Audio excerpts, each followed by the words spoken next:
Nevada has the worst high point of any state in the western US. Now, this might seem like a bold claim, as Nevada is also one of the most mountainous states in the country. It does have the most mountain ranges of any state, after all. It also has some iconic mountains, like Wheeler Peak in Great Basin National Park, or Mount Charleston just outside of Las Vegas. But here's the thing.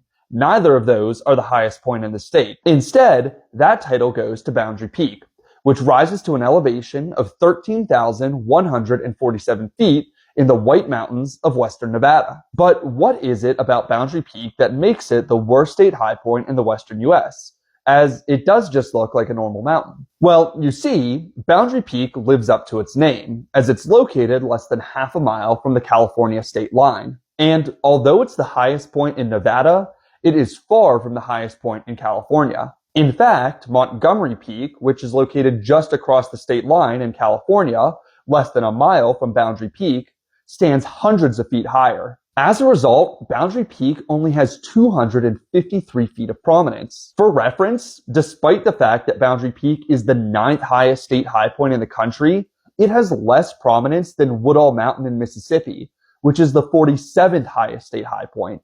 Boundary Peak has so little prominence that it's actually technically a sub-peak of Montgomery Peak instead of its own independent mountain. There's a good chance that if Boundary Peak wasn't the highest point in Nevada, it wouldn't even have a name. But it is the highest point in Nevada, so it is named and it gets a lot of attention from climbers.